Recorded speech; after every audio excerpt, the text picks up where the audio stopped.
run khu mi dần tiếng thơ thấp quy lâu em lên dòng thi lai lung thì lên tu rèn hiền alo chua xiang lôi na ru na chun môi giờ tiếng thơ thấp quy em sờ em cái về là dám có ra dài tin thăng ân rem và lên rùa li chim buộc lên lệ dùn vòng har dài tên cả cha thăng bên riêng mồ dài ân thơ thấp quy em môi nuông ti niềm tên đó lâu em riêng tôi nhìn lại ở răng vai để lung đâm ngur bụi nun ren cả ngày biên lo nghe thorim lại qua năm cả băng ta dân tiếng thơ ta vui em sung ôi em căn ta tôi lúa em ôi em căn ta xây lệ rồi ô hun lom ô cả đàn hun tôi yang hay pha la vang tin huy lệ rồi thăng lai ra mùa quý liềm hoa hiền ôi em căn ta tôi lúa em ôi em căn ta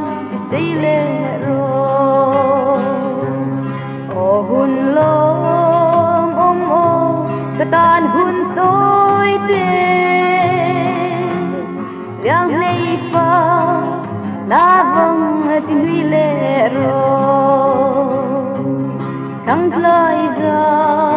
mùa quý liềm hoa hiền Hãy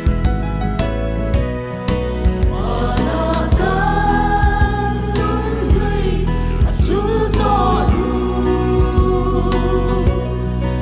cho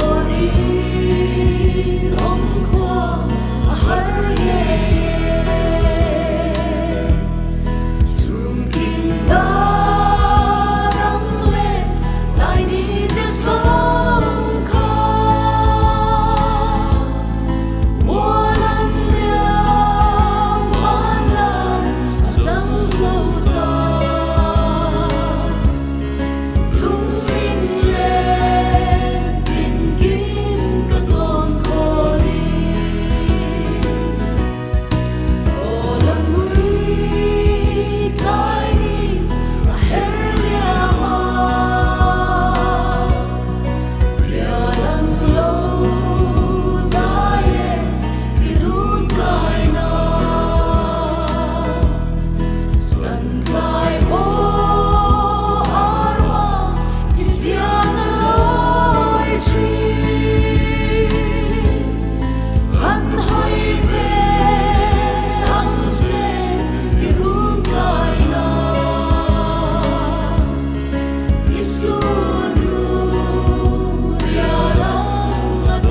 See